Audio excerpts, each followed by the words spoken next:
Have you noticed that fear feels different now? It's not like when you were younger, when fear came and went like a passing storm, loud, sudden, but often gone by morning. These days, fear tends to settle in more quietly. It doesn't shout, it lingers. It shows up when you're lying in bed at night, wondering if you lock the door. It whispers when you feel dizzy while standing up or when the phone rings late. And sometimes, it's not even tied to anything specific, just a steady unease, a soft anxiety that follows you through the day. If this sounds familiar, I want you to know something important. You're not alone, and you're not just being paranoid. There are real psychological reasons why fear tends to grow as we age, and it's not a sign of weakness. In fact, in many ways, it's a reflection of your deep awareness, your wisdom, and your desire to protect the life you've built. In this video, we're going to explore 7 powerful, eye-opening reasons why fear may show up more often now, and why that's completely normal. Some may surprise you. Some may feel like you finally put words to something you've carried quietly for years. So grab a cup of tea, get comfortable, and let's walk through this together gently, honestly, and with no judgment, because fear doesn't have to isolate you. Sometimes it can connect us in the most unexpected, beautiful ways. As we get older, fear doesn't just come from the outside world. It begins to rise from within. And often, it's not because something is wrong. It's because so much has changed. Your body has changed. Your roles in life have changed. The way people relate to you has shifted. You've said goodbye to friends. You've faced illnesses. You've watched the world speed up around you, sometimes without slowing down long enough to check if you're still keeping up. All of this creates a subtle but powerful undercurrent, a kind of quiet tension. You begin to anticipate risk more. You plan for what-ifs more carefully. You notice small things, a strange ache, a slippery floor, a missed phone call, and your mind fills in the blanks with caution, not because you're overreacting, but because you've learned, often the hard way, that little things can become big things quickly. Psychologists describe this as age-related vigilance, a natural increase in awareness that comes with experience and vulnerability. It's not irrational. It's not fearfulness. It's your brain trying to protect you. And yet, that protection can sometimes feel like a weight, a reason to withdraw, a reason to doubt, a reason to feel a little less sure of yourself in places you once felt confident. In this video, we're not here to fight that fear, but to understand it. Because when you understand where fear comes from, you can begin to meet it with kindness instead of shame. It often begins with a single moment. Maybe it's a slight slip while stepping out of the shower. Maybe it's tripping over a rug in the living room. Or maybe it's an actual fall, one that leaves no serious injuries but leaves something else broken, your inner confidence. For many older adults, the fear of falling isn't just about scraped knees or bruised elbows. It's the fear of losing trust in your body, of not being sure you can catch yourself next time, of realizing that the smallest misstep could have real consequences.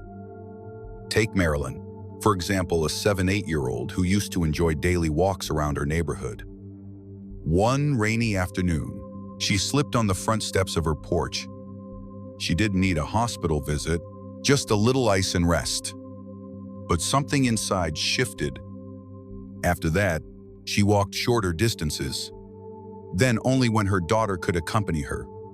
Eventually, she stopped walking at all, unless it felt completely safe. Nothing had changed physically. Her legs were still strong, but the quiet fear had taken hold. Her world began to shrink, not because of her body, but because of her mind's warning voice. This is more common than most people realize. A single fall, or even a near fall, can plant seeds of doubt. You start holding onto handrails more tightly. You hesitate at curbs. You think twice about going out. Psychologists call this the fear fall cycle. The fear makes you move less. Less movement weakens your muscles. Weaker muscles make you more likely to fall. And the cycle continues. The cruel part is that the fear was meant to protect you, but it ends up increasing the very risk you're trying to avoid. Many seniors don't talk about this. They don't want to seem nervous or frail, so they push it down. But the fear shows up anyway in the quiet decisions you make, in the way your steps slow, in the invitations you politely decline. And here's what matters. Feeling that fear doesn't mean you're giving up. It means you're aware, you're wise, you know your body isn't what it used to be, and that's okay. The goal isn't to erase the fear. The goal is to gently rebuild trust, not by doing anything risky, but by taking one small, confident step at a time. Maybe it's walking around the house with purpose again. Maybe it's joining a gentle movement class. Maybe it's simply standing tall and breathing deeply for a few moments each morning. Confidence doesn't return all at once. It comes back slowly, like morning light after a long night, step by step, breath by breath, until one day you realize you're walking, not with fear, but with quiet courage again. There's something deeply human about wanting to do things on your own. Cook your own meals, choose your own clothes, decide what to do and when to do it.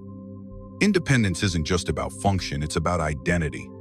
It's about feeling like you're still you. So when everyday tasks start feeling harder, driving feels stressful, stairs seem steeper, reading small print becomes a challenge, a quiet fear starts to creep in. What if I can't manage anymore? What if I have to rely on others? This fear isn't always loud. Sometimes it shows up in little acts of resistance, like refusing to use a walker, even when your knees ache, or brushing off your daughter's offer to help with groceries, even though the bags feel heavier than they used to.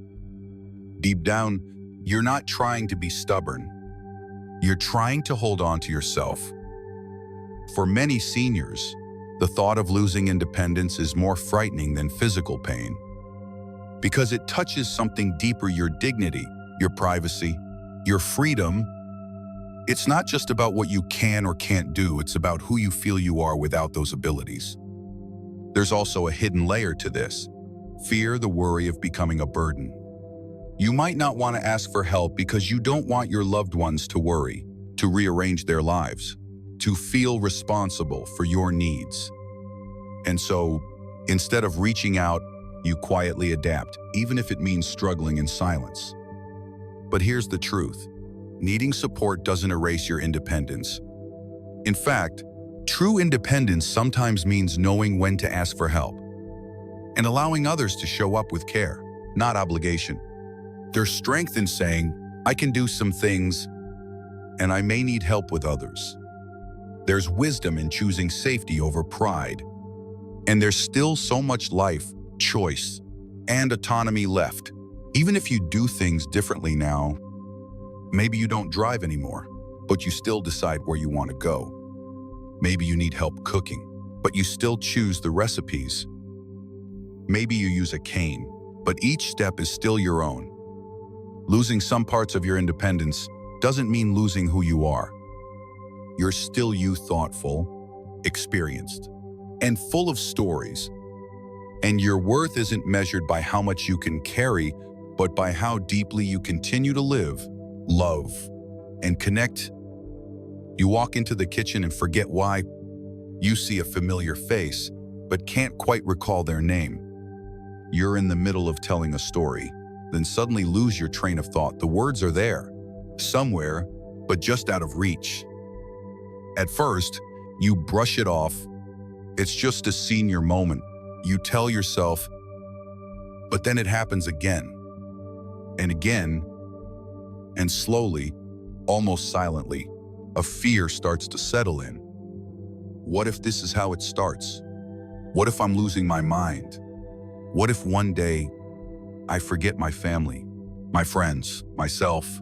Among all the fears that come with aging, the fear of memory loss cuts the deepest for many, not because it limits what you can do, but because it threatens who you are.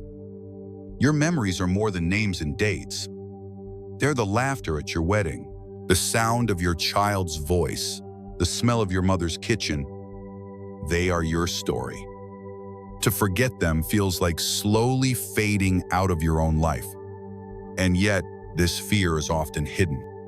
Seniors might cover it up with jokes about being forgetful, scribble more reminders, or avoid conversations where they might lose their words. Some begin to pull away socially, afraid others might notice. But here's something important. A certain amount of forgetfulness is normal. With age, your brain is doing its best to sort through decades of information. Sometimes it just takes longer to retrieve things like finding an old photo in a full drawer.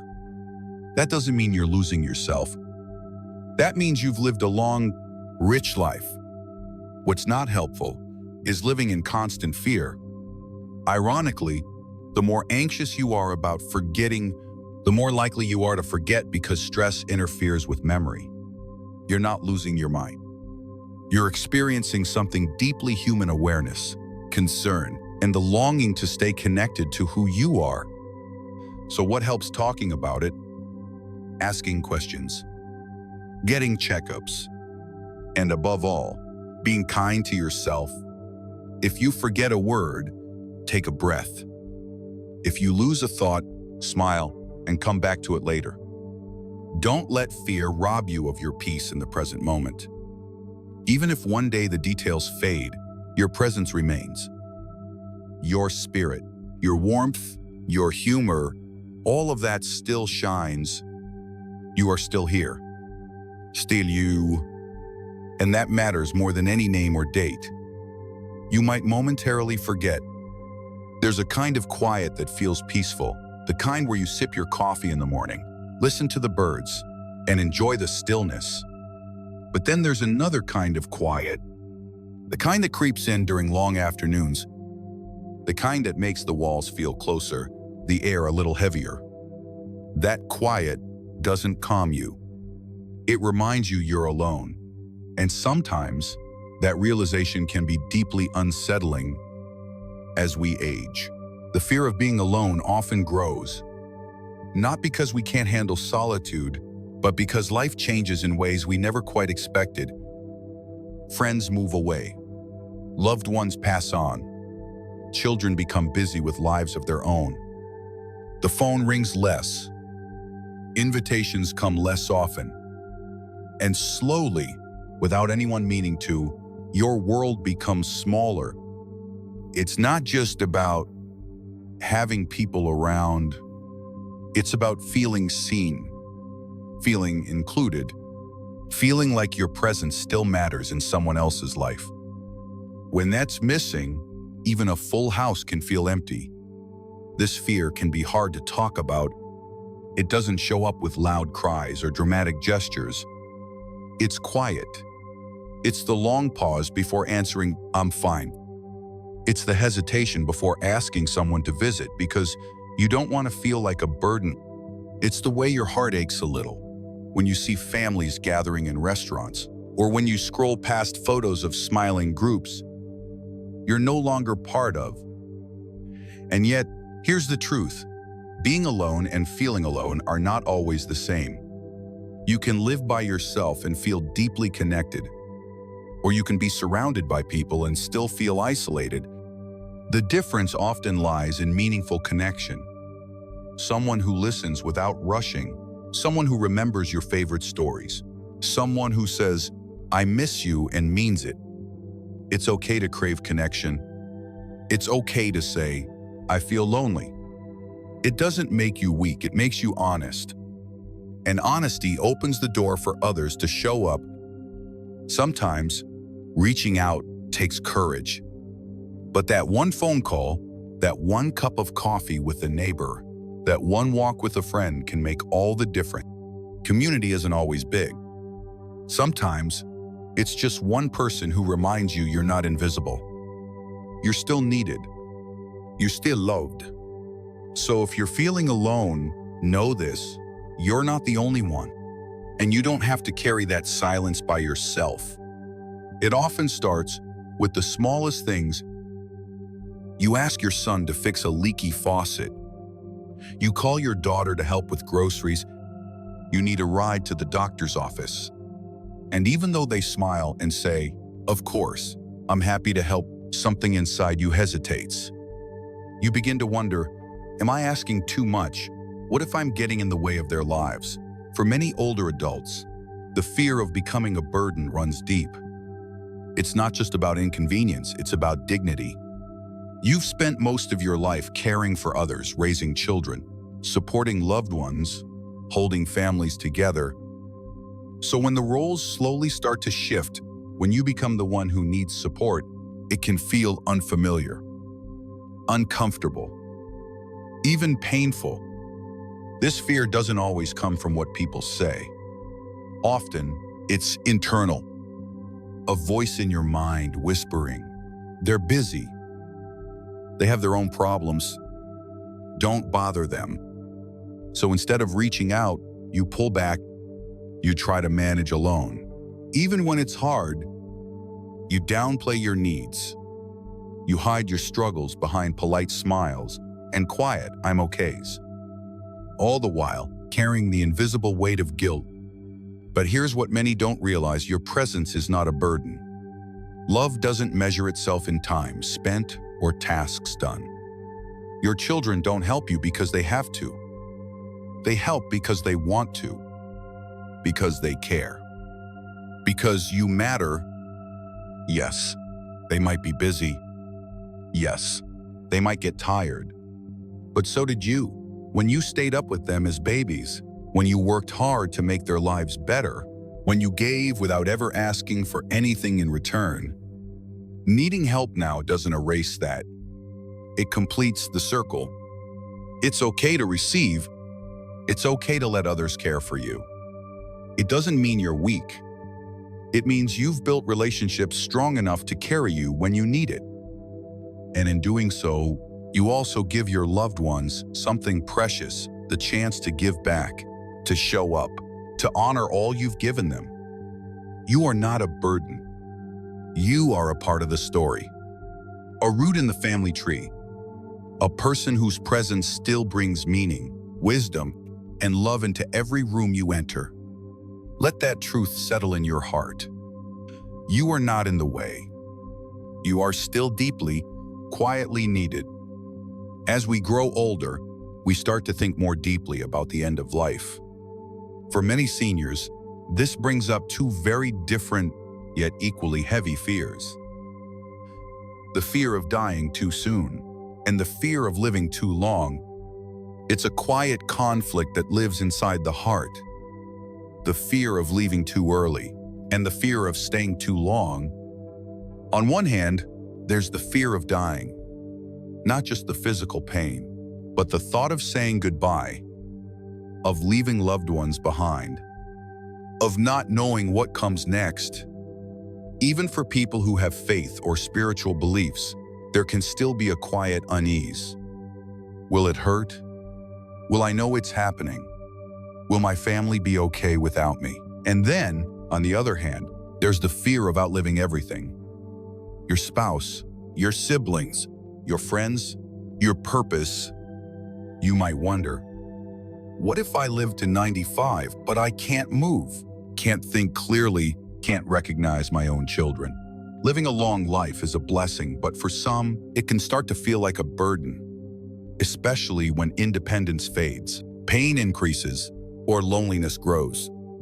This emotional tug of war can be hard to talk about. Most people don't want to say out loud, "I'm scared of dying." Even fewer want to admit, "I'm scared of living too long." But both fears are real, and both deserve compassion, not judgment. The truth is, aging is not just a physical journey. It's an emotional one. And these fears don't mean you're negative or hopeless. They mean you're aware. You've lived long enough to understand how precious and fragile life really is. So what helps sometimes, simply talking about it with a trusted friend, a family member, a doctor, or even writing it down. Naming the fear often takes away some of its power. And other times, it helps to shift the focus not on how or when life ends, but on what you still have today.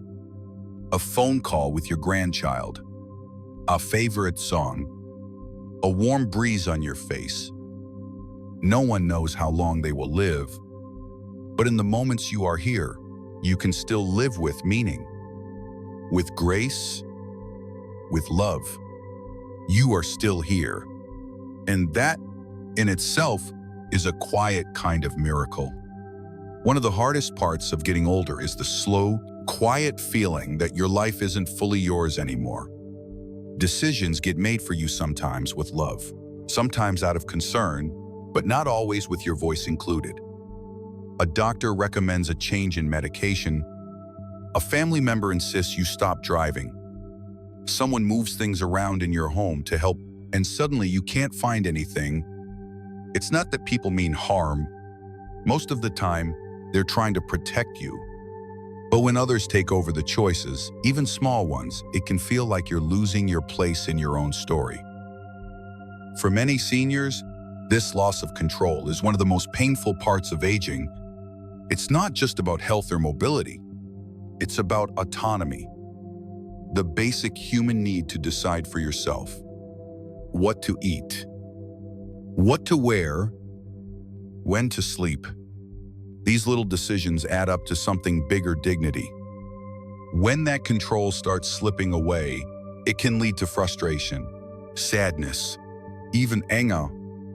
You might feel like no one's listening, like your opinions don't matter anymore, and that more than the wrinkles, more than the aches can hurt the most. But here's the truth. Your voice still matters. Your choices, your values, your preferences, they are still part of who you are. And it's okay to speak up, to say, I appreciate the help, but I'd like to decide this myself. You're not being difficult. You're protecting your sense of self. The key isn't to control everything. No one can. But rather, to hold on to the areas where your voice still leads. To be part of the conversation, not pushed aside by it. Because even in aging, even with change, you are still the author of your life, and your story still matters. If you ever felt afraid, uncertain, or overwhelmed by the changes that come with aging, let this be your quiet reminder. You are not weak. You are aware. There's a quiet kind of strength in noticing your fears and naming them out loud. It means you're present, paying attention, and honest about your experience. Aging is not just about slower steps or grayer hair. It's about facing deeper, often unspoken questions about who you are, what you've lost, what still matters, and how to keep moving forward with grace. These are not small things. It takes real courage to live with such awareness. So if you felt afraid, vulnerable, unsure, that's okay. It doesn't make you fragile, it makes you real. What matters most is that you're still showing up for your life, your relationships, and your inner self. You're learning to ask for help when needed. You're adjusting to changes while holding on to what makes you, your voice, your values, your dignity. You are not disappearing. You're not less than who you used to be. In fact, you may be closer now to your truest self, the version of you that sees more clearly, feels more deeply, and knows what matters most. So if you've been judging yourself for feeling scared or uncertain, try to stop. That fear is not weakness. It is awareness. And awareness is wisdom. You are not a burden. You are not broken. You are still here, still growing, still loving, still worthy. You don't have to carry everything alone. You are not falling apart. You are learning, evolving, becoming more fully human with every day that passes. And that, dear friend, is nothing short of remarkable. If you've ever sat quietly and felt a fear whisper through your thoughts, fear of falling, of forgetting, of being alone, of outliving your usefulness, you are not broken. You are not being dramatic. You are simply human. These fears, as unsettling as they may be, are not signs of weakness. They are signs of awareness, a deeper knowing that life, in all its beauty, also brings uncertainty. And when you've lived long enough to see the full picture, love and loss, strength and softness, beginnings and endings, it makes sense that fear would sit quietly beside you from time to time. But here's the deeper truth. Your fears don't define you. What you do with them does. Do you let fear shrink your world? Or do you gently acknowledge it and keep living anyway? Fear can make us cautious, but it can also make us wise. It reminds us to be careful, to cherish what we have, to pay attention, but it should never stop us from reaching out, from speaking up, from continuing to show up, not just for others, but for ourselves. Because every time you choose to keep going even slowly, even with uncertainty, you are honoring something powerful, your resilience, your story, your voice. You are not here by accident. You are still here for a reason. And your presence, even on quiet days, still matters. So take a deep breath. Feel your feet on the ground. Notice the life still moving around you. You are part of it. You belong to it. Even in moments of fear, your life holds meaning.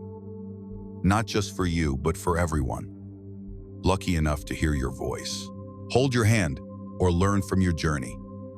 Maybe our fears aren't here to weaken us. Maybe they're here to remind us just how much we still care. And that is something worth holding on to. If you're still here, still listening, still thinking about all we've shared, take a quiet moment and let that settle in. You've come through so much in this life. The joys, the losses, the days when everything made sense, and the ones when nothing did. You've survived heartbreak, faced change, adapted to things you never imagined.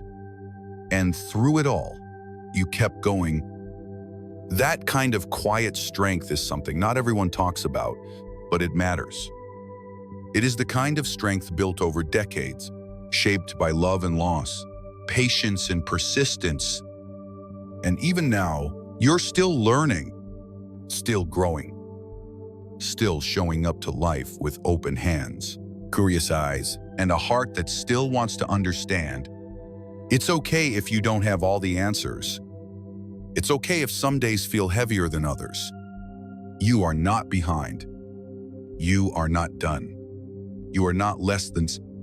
You are a person who has lived, really lived, and who is still becoming. So today, if you feel a little tired, or unsure, or small, just remember this. You've come so far, farther than you give yourself credit for, and the path ahead, no matter how winding, still holds beauty, still holds meaning, still holds space for you. Keep walking gently. You belong exactly where you are.